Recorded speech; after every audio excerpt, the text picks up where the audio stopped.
folks, it's 2bricks, and I'm here to bring you two more reviews of LEGO Star Wars products from March of 2024. These are the medium large scale R2-D2 with the exclusive Darth Malak figure, and the Rebel storming the hallway scene for the Tantive IV diorama set with the exclusive 5's minifigure. So obviously these are very exciting sets to have, especially with the little kind of bonus collectibles, but the sets on their own are actually quite good as well, and I'm very excited to talk about each one on its own merits as well with you guys today. I really like what LEGO's been doing with their large-scale character builds for some years now, and this is definitely one of my favorites. And I also think that this set right here kind of blends all of the best elements of the diorama sets that they've been doing more lately for adults and sort of a classic LEGO playset. There's a lot of fun, good stuff in here, and I really enjoy it. I don't know how many kids are super nostalgic for this scene in particular. I'd be interested to know the numbers on that, because, you know, A New Hope is literally the oldest Star Wars movie that exists, but it's a very, very iconic scene anyway. So obviously for adults, we all know and love it, but yeah, I'm curious how many like 5-year-olds are nostalgic for Darth Vader storming into the hallway of the Tantive IV. We'll see, I guess. But I'm really excited to talk about both of these today. I think these plus the midi-scale ships have really made for a super strong wave of LEGO Star Wars, probably the strongest we've had in a little while, especially for March. You know, it's not like peak release season yet, and the January wave is behind us. So this is sort of like that intermittent time where we sometimes get a cool thing or two, but this has been really good. So yeah, I'm really excited to jump in and talk about these. There'll be time codes down below, so you can check out one review or the other if you're only interested in a certain product. And with that said, let's just get in and take a look. All right, so here we have set 75387 boarding the Tantive IV. For those of you who think that's a weird pronunciation, yes, that is canonically the way that the ship's name is pronounced. Here we have the instruction manual, the pretty standard, not so dynamic photo here, but what else are you supposed to do? You know, it's a little playset with two walls. You want to show both, and you kind of get a 3/4 view there. So, and then we have our exclusive 5's figure here. We have a sticker sheet with quite a few stickers on it, which I think were used to pretty good effect, although I do feel like some of these details could be brick built. But then again, you kind of lose a little bit of the fidelity of the really fine little detail. So I don't know, it's a choice. And then we have the extra pieces over here to the side, which has a couple of really nice extras. So you get one of these tiles here in the new trans black, the more bluish tinted version of that, which I think is really cool. And there's a couple that are used here in the set as well. And those are going to be really useful pieces, I think, for small mocks and things. You get your usual array of extra visors, Darth Vader's chin piece there, and a bunch of clone accessories, because, you know, these little bits right here always come in a pack with a bunch. That's just kind of the way LEGO does it. Your brick separator, and then this piece, which I did not know where this was meant to go. I scanned the instructions and I tried to see where I might have missed it out, but apparently I couldn't find anything. And then this is to connect your figures together. If you're going to string all of the, I think we're getting 6 this year, figures together, you can use the plate to attach their stands together at the base. So that's everything that you get in the set. Obviously we have our 6 figures down here in the actual display as well, and those are all very good as well. So let's dive in and take a look at them. Oh, and just a quick note, don't forget these QR codes right here. You can scan those and you can get your VIP points for free if you scan that in and register your set with LEGO. So don't forget, that's money on the table if you don't do that. All right, and here we have the actual Tantive IV hallway scene. It's a little bit of an interesting way that it's depicted here, because we have this wall that comes out kind of far, but we have not that much corridor, and then I think it's supposed to be, you know, evenly spaced on either side of the door. So really this would be covered up anyway with another wall that's, you know, basically mirrored to this one here. But, you know, that aside, obviously this needed to be here to allow space for the door to open there. But that aside, I think that this looks like a really, really nice diorama. I think that the use of all those mini ingot pieces and also the 2x2 round slopes down in here to form the bottom of the corridor, as well as the way that this is all really nicely finished up here with the nice intricate swooping lines going down each of these support columns, looks absolutely great. The print for this door right here, this is a print, thankfully, looks fantastic as well, and I think is the best looking decorated element in the set due to it being a print and not a sticker. That's not just sticker bias talking. The reason why I think it looks better is because you can see here the color matching on these stickers for the white section is pretty abysmal overall. Not to mention the fact that, of course, applying stickers, there's a chance that you'll stick it on crooked or make a mess of it, and then you'll have a not so good looking element. But the door itself looks fantastic. The detailing on it is really, really great. And then the actual kind of play features that this includes really makes it feel like a play set. A lot of these dioramas just feel like something that you're supposed to statically put together and sit on a shelf. But this is very interactive. We have the ability to kill various troops here. I like that guy's helmet came off in very dramatic fashion. We have this one here and that one there as well. Oh, this guy lived. Okay, well, guess what? You're dead. And then, of course, we have the central scene here, which is the murder of Captain Antilles. Man, I thought Lego didn't like violence. I don't know. Yeah, he's being levitated off the ground thanks to this 1x1 clear cylinder piece here, and Darth Vader is obviously quite angry because he just saw this ship take off 10 minutes ago. He knows that they're not on any mercy mission, and he's here to absolutely wreck everybody's day. So yeah, that's the whole kind of interactive, explosive elements of the set. But we also have this absolutely wonderful feature where there's the little lever back here, and when you pull it down, will activate the door sliding. And if you do it fast enough, so I'll try to go, you know, it kind of tricks your eye into thinking that the door has been blown out, and you can see all the kind of fiery edges of the door right there. And then you can reset it and do it again. And I think it just looks so great. And you can do it from the top here as well. There's two spots where that can be activated. So back here with this one handle, right? Or then you can see all this gets moved out of the way. You could just do it from here as well, whichever is more convenient. And that's just such a simple, but yet so effective little play feature to really make this scene come alive. Like, you can have all of your troops, you know, waiting, right? They're all kind of nestled very awkwardly, trying to take cover. And then the door blasts open and everybody comes in, and you can kind of position Darth Vader and all the troopers back here. It's just a really great way to make the maximum use out of this very small space in this hallway, and I love it. So yeah, that aside from the production quality of these stickers, I think this is an absolute win of a set. I think it really made the most use out of the space, and I do like that you can probably fairly easily connect multiple ones together to make either a mirrored version of this. You can have a longer hallway, or you could have a secondary hallway going off this way, so you can add more depth to the scene in this direction. There are a few cool kind of building techniques. There's some sideways building for the door frames, which worked out really nicely. This one as well, it's kind of a mirrored build there. And then just the overall kind of the overall aesthetics of the build, I think, is what really sells it for me. Even going so far as to include these vented sticker details under here, where they could have just made these be, you know, gray slopes. Instead, they went to the extra mile of giving you a decorated element on top of white so that it looks more seamless and more correct. It's just great. And of course, if you wanted to, you know, retrofit this to be the scene at the end of Revenge of the Sith with Obi-Wan, Yoda, and Bail Organa kind of discussing the future of the Jedi, even though that's technically not the same ship as this, you could obviously do that as well. And this is a great way to go. So yeah, I think overall just a really, really nicely done little playset.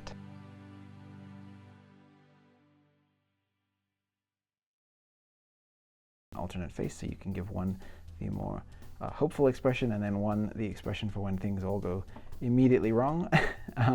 He's got the fairly simple uniform printing there for the back. You know, just this kind of standard vest, pouches and wrinkles and things. So nothing too fancy with that. I do like their silver blasters though, those are very nice. And then we have Captain Antilles here. Again, he's got the double-sided face for, like I said, when things go immediately pear-shaped when Darth Vader boards the ship. And then he has his more regular stern expression for when things are not so terrible. These do look very similar, but he has the unique face printing here with the wrinkles and things around the sides of his mouth to make him look more like the actor, specifically who played Captain Antilles, so that's nice. And of course, his uniform is unique and it looks great. Darth Vader here is a really nice premium Darth Vader. We have the arm printing for him. He's got the nice soft cloth cape there, which I actually have come to prefer these greatly to the paper ones. He's got the standard Darth Vader printing on the back there. I really like the way that the shoulder printing for the armor comes out on these. Looks really great. And then the two-piece, obviously, helmet that is standard now for some years. And we have the white face underneath. I think we've gotten this exact print a few times now at this point, but it still looks great. And sometimes I think we can forget because we get so many kind of repeat figures and stuff. But when you look at all of the stuff happening on this figure, the metallic printing for all the little buttons, the tiny little details for all the colored lights and stuff on his suit, even continuing the striping on the legs down below the indication for the robes there. I mean, this is just an absolutely great looking minifigure. And yeah, I think sometimes we can lose sight of that and just want more and more, stuff. And I think sometimes you just got to appreciate what we do get. So we have the stormtroopers here with the taller bucket heads, and we have two unique face prints for these, or head prints, and actually head colors too, which I think is nice. So you have one female trooper and one male trooper, which is cool. And then also obviously the different ethnicities just helps to make the Empire feel more inclusive. They still hate aliens, but they don't mind any type of human, so that's cool. And then there's the kind of pretty standard, like I said, for recent times, Stormtrooper kind of standard prints here, but they do look, again, amazing. I mean, when you really get up close, you can spend quite a lot of time just studying the designs that they put onto all of these. I mean, the tiny little fine lines and stuff. Very, very impressed by all that. I think I'm taking more note of minifigures lately as I've been making some custom figures of my own for various side projects and things, and just appreciating just how much work goes into producing a minifigure. And then putting those to the side, we have Fives here. This is one of those figures that was never going to please the people who it's targeted for, because they're so hyper focused on accuracy and details, and they've kind of imagined what a Fives figure would look like for so long, and they've seen custom ones from other third-party companies and stuff. So this was never going to live up to the hype, but I happen to think this is a very nice minifigure indeed. The only thing that is really a bummer is just the way that the helmet design has to be completely transformed due to LEGO's printing methods on the top of the helmet. This blue design should just all be one joined up thing. It's not supposed to be all separated like that. But still, I think that what they did overall on this figure is fantastic. The leg printing is pretty much unparalleled. You have so many different straps and little details in there. You have feet printing. You have the belt as well. The kind of center belt line there is printed up as well. We have all of the different pouches and stuff, and then also a cloth piece to go on top here to give him the little sort of shoulder armor looking piece, which does come obviously flat in a box, and you can kind of give it a bit more shape by just sort of bending it down. It is that papery material, so it will kind of crease and it will hold its shape a little bit more, so you can get that to be a little bit more kind of natural fitting. And then he has a brick built backpack on here as well, and then we take off all these bits. I'll show you his face in a second. And then we have, again, really nice detailed back printing here with tons of different indications for the pouches and whatnot that go on the clone armor. Really, really good. So let me just pop this back. 1, 2, 3, and 4. And then I'll show you Fives' face. So he has the really, really excellent attention to detail here with the the patch where the chip, the inhibitor chip, was removed. So Fives is his own man. He's not under any influence. He's got the goatee, really, really badass facial expression there, and kind of the correct skin tone that you'd expect for what is supposed to be Tamara Morrison. Obviously in the Clone Wars show, it's not Tamara Morrison, but still, I like that they're keeping that more consistent these days, making the clones less pasty. And yeah, this is absolutely great. I love his dual pistols. I like that they didn't give him the standard sort of small blaster with the sights on it that a lot of Star Wars characters get. These are, more unique to an ARC Trooper of Fives' status. And then we have the printed 25 years of LEGO Star Wars plaque here, which I never really care too much about these. They're nice to have, but I'd rather have a piece that I can just use for other things. Because I love these panel pieces. I use them in a lot of mocks, and I can't use this in anything because it's got the 25 years of Star Wars on it. But it is nice. I like the fact that they're kind of celebrating what is kind of an incredible achievement, really. Like a quarter century of these toys being produced consistently with no break in between is kind of amazing. So it is nice to have that little bit of celebration. So this set will cost you $55 US, and it comes with 502 pieces, and I think that is very reasonable. I do think that this is one of those that is worth the money, especially when you consider the specialty items that went into this. The details that went into the printing on this guy were really, really nice and really well done. And of course, if you're one of those Lego investor people, I really don't encourage you to be a Lego investor. I think that that's kind of ruining the hobby, actually. People who just buy sets to resell later at absolutely insane markup.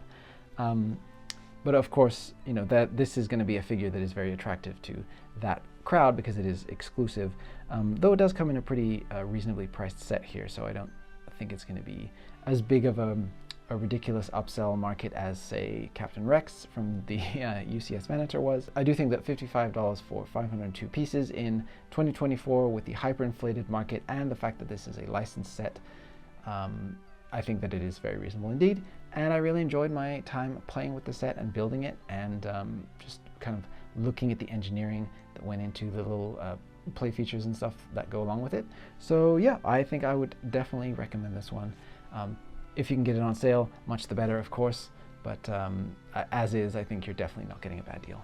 All right, and next up we have set 75379. This is R2-D2. And yeah, this is a really nice display model that I think is let down very badly by these stickers. I'll be showing you those later on, but you can already see here the matching, well, I don't know if you can or not, but this sticker right here in particular is practically green.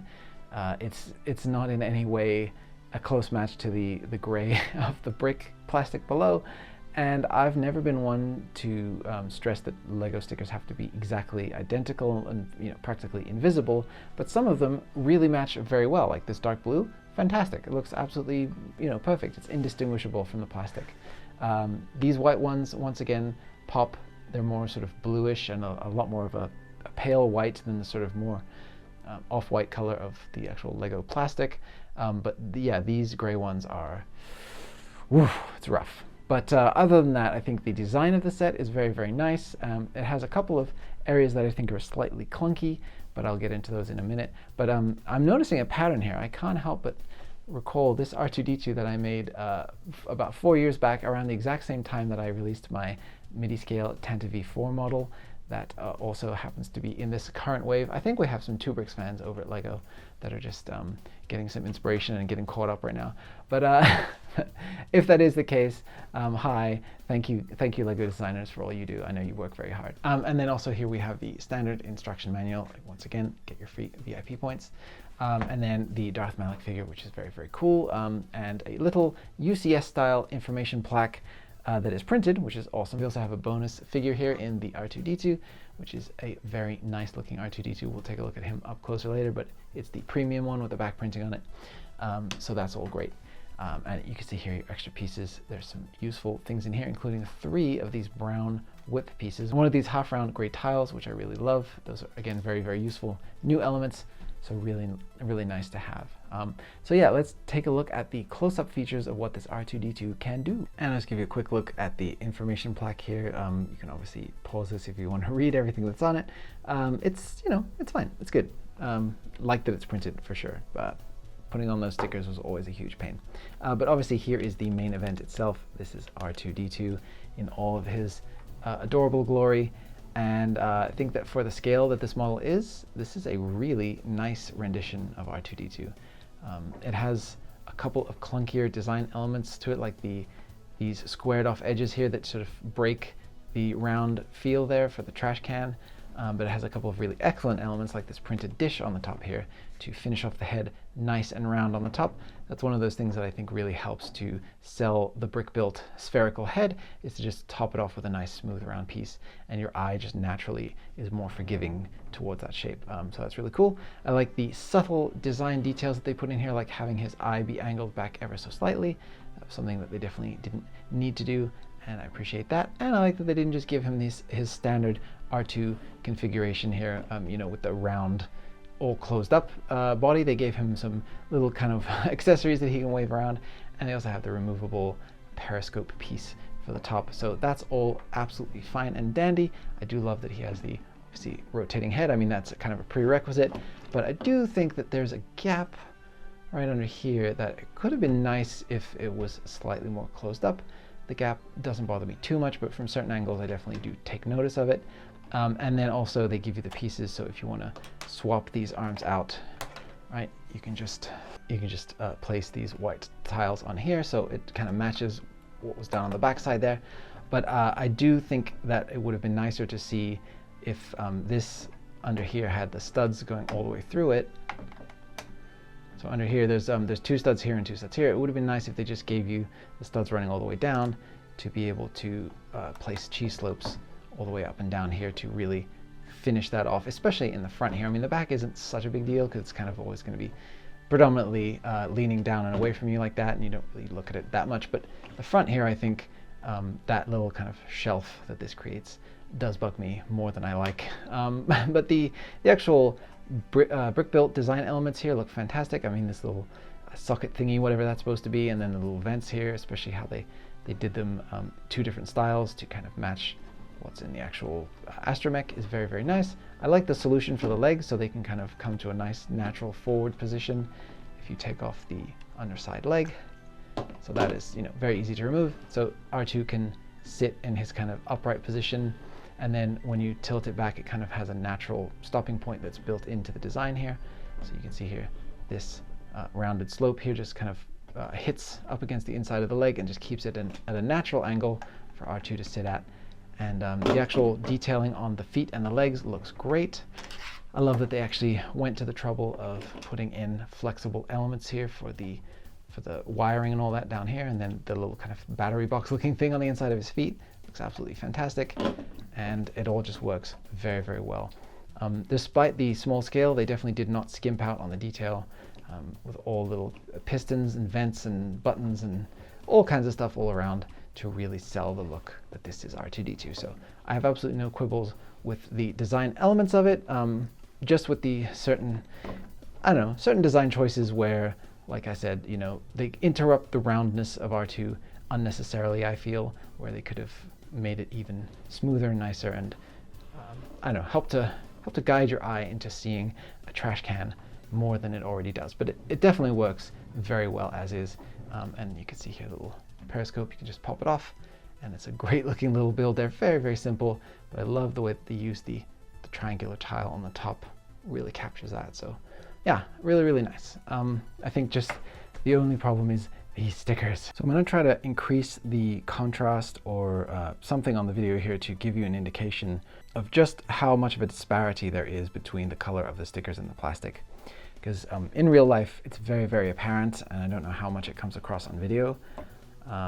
But yeah, it's just such a shame because, you want to have the balance of brick-built details to stickers feels pretty good to me. I like that they used stickers for these because this shaping in here is very, very specific. And yeah, they probably could try to capture it with brick-built details somehow. I mean, you could see my solution was none too elegant, right? And it doesn't capture the roundness either, it kind of interrupts that shape. And so with Lego, you get the bonus there of having the rounded shape and also the detail. But then if the stickers don't match, then it just calls attention to itself more than it needs to. And that's just such a shame because otherwise the model looks so great. It's really, really nicely done all around. And then the fact that we have 2 of these light bluish gray ones back here, oh, it hurts me. It hurts me so much. And then you can see here, I'm pretty careful with lining up my stickers, but the fact that it's so different from the surrounding plastic means that any little bit of misalignment really, really shows through. Like you can see here that there's more gray on this side than on that side, and it's just ever so slightly crooked. And it just really makes all that stuff glaringly obvious. And it just makes a very nice, expensive, premium product that otherwise looks fantastic. It just takes it down a notch from perfect to so-so. And that's really a shame because the Lego designers worked really hard to make something that looks fantastic. And then it was just let down by the simple print production quality of the paper, of the stickers, of the ink, whatever it is that is letting it down. It's a real shame. But yes, I do love this model overall, and I think that it looks great. Even in this default pose, I actually think I might prefer the default pose more, and then every now and then I would deploy the accessories and things to give it a little bit of visual interest. But there's something very wholesome about the classic R2 sort of default factory stance here that does make me happy. But yeah, I'm really, really glad that they included the accessories because I do get a kick out of them.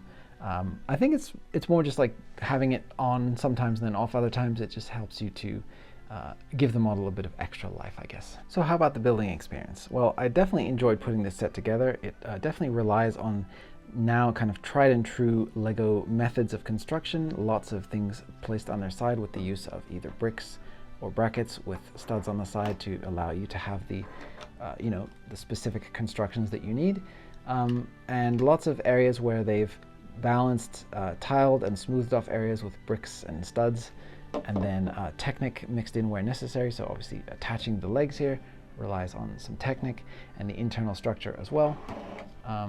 But each of these panels that you build that kind of covers over the outside goes together pretty quickly and is fairly easy to construct, and there's nothing super challenging about it. So definitely, it's not one of those that you're going to like learn a ton from and it's going to like absolutely blow your mind techniques wise, but it all works very, very well, and it's enjoyable to put together for sure. So yeah, this one was a really fun, smooth build.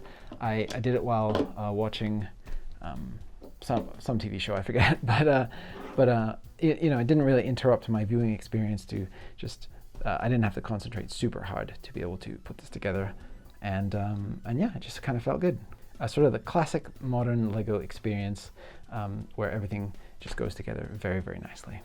All right, so what about the minifigures? Well, obviously the main event here is the Darth Malak. What can I say? It's great. I mean, the actual design, it was unfortunately leaked a little while before the actual set came out. Just move this out of the way for focus sake. And it looked very bland in the leaked images, but this is actually a really, really nice minifigure here with a ton of detailing on that's very, very subtle with really, really thin printed lines here on the torso. And it's got metallic printing with a lot of little breaks in between each of the segments there, and lots of sort of striping detail within the fabric itself. So that's great. And then the actual molded piece here for the lower jaw piece, I think worked out really, really well. And Malak has his there you go. He has his sort of jaw missing deformity there, which I think looks suitably horrifying. It's got a little bit of the mechanical detailing in there with the print sort of showing a life support system, and then just the printing. Obviously it would be ideal if the stripes lined up along the top of the head, but again, Lego's production methods don't allow for that, but that's totally fine. I think this actually sells it very, very well. And then if we look at the back, so this one comes with the crinkly cape. I'm very curious what is the rationale for what gets a crinkly cape and what gets a cloth one, but you can see here the striping detailing is continued into the back here, and then we get a little bit of a print for the collar as well. But yeah, I definitely think this was a fantastic idea to include. The more representation of like deep cut obscure characters. I mean, this is obviously not obscure to fans of the Old Republic, but I think Old Republic fans make up a relatively small segment of the entire Lego Star Wars building community. A lot more people recognize R2-D2 than recognize Darth Malak. So the fact that they actually went for this, I think, is really great and kind of speaks to their love for the fans, even though Lego has a reputation amongst fans for absolutely despising the people who buy their products. I definitely don't think that's true at all. The only thing I think would have made this cooler is if each of these special figures for the 25-year anniversary had a name printed on here instead of just the generic message. I think that would make these plaques a lot more valuable, especially once you connect them all together and you have just you're going to have 6 identical 25-year logos alongside each other and no names for any of the characters. So that's definitely something I think could have been improved on, but then also of course that drives up the production cost because then you have 6 new prints as opposed to just the 1. So I understand that, but I still do think that it would be nice to know who this is for people who are not that knowledgeable in Star Wars. And then the R2 minifigure is the relatively standard R2 minifigure that we now have come to expect, except with the back printing. So that's really great. I'm glad that they didn't skimp out, especially when you're getting a model that has all of that detail built into it. It's nice to be able to look at the figure and compare side by side with the actual, the molded detail or the built-up detail of the actual large thing with the minifigure. And I don't know why poor 2bricks tends to have such terrible luck with his astromech dome pieces, but like mine is pretty darn straight. and mine always tend to be fairly straight. I think he just gets all the terrible ones, so I feel bad for him, but yeah, this looks pretty good to me. And yeah, I like that it has the little pink dot in the front there. That always was the most iconic version of the colors that kind of cycle through R2 for me, so I like that they're doing the pink dot on these. But yeah, looks really, really great. And one day I believe we will get an R2 with a third leg attachment. It will happen one day. Come on, Lego, you can do it. I believe in you. We're gonna get it. No? Maybe? Alright, so is this set worth the $100 asking price? Well, for 1,050 pieces, yeah, I think it fits right in there with the price to part ratio that we're looking for as Lego fans. I know that that's not the only metric, but when you consider that there's large printed elements, we have the special new dome there for the top, or the dish piece for the very top, and you get a lot of bulk in terms of the plastic that goes into this R2 itself. Yeah, it definitely feels like a good deal to me. The only thing that I think that would make this better is if all of these sections were either printed or had nicer stickers, but that's really my only gripe, and I don't think it's worth, you know, knocking off any money on the price, although of course discounts are always better. But yeah, if you can get this, you know, 10-20% discounted, I think you're getting a really, really solid deal. The fact that they gave this a little bit of extra functionality, these little posable arms and things, you know, it's a nice little gimmick, and it helps to give R2 a little bit more to do other than just simply sit on a shelf. And of course, the collectible Darth Malak figure is a very nice addition. I mean, that's just something that I'm going to be proud to have on my wall when I eventually reorganize my minifig wall. It's been a long time coming, but that's a topic for another day. Yeah, I think that this is like the Tantive IV hallway set. This is worth the asking price because it's, I mean, you're getting what you pay for. You're getting the amount of plastic and pieces and techniques that you'd expect for the price range, both for this larger scale model and for the hallway scene as well. I think those both are priced very fairly, and I think this, hopefully this whole year of Lego Star Wars being the 25th anniversary is going to be just like this, you know, really fairly priced for what we're getting, and feeling like they're not trying to take advantage just because there's some exclusive element thrown into the mix. They're not trying to jack up the price. So all in all, I'm very impressed. All right, so there you have it. There is the wrap up of part 2 of the March wave of Lego Star Wars sets. Part 1 consisting of the 3 MIDI scale ships, which are in a separate review video. Make sure to check out all my other videos down below, and to subscribe to my channel as well if you haven't already. I greatly appreciate it. But I continue to be impressed by the Lego Star Wars line. 25 years of collecting, and they're still keeping me happy. I know that rampant negativity not only does well on YouTube, but is sort of almost a prerequisite of being a part of the Lego Star Wars community now, and I don't like it. I've never liked it. I think that we should be critical, and I think that we should help Lego to improve its products based on our needs, but I think that the amount of just negativity for the sake of it, it almost feels like a sport at this point, is just out of control. And I think that these sets are absolutely fine and dandy.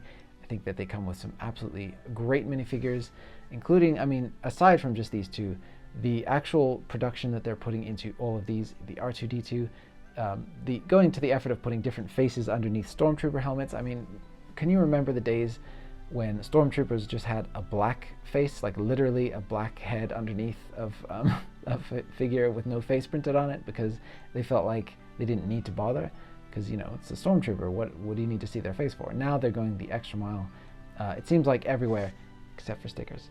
But other than that, I think I'm very, very impressed, and I continue to be impressed by Lego's output as we're a quarter century into this crazy partnership between Lego and Lucasfilm. So here's to another 25 years. I hope that they keep making sets forever. I'll never stop buying them because I love it. It's my absolute favorite.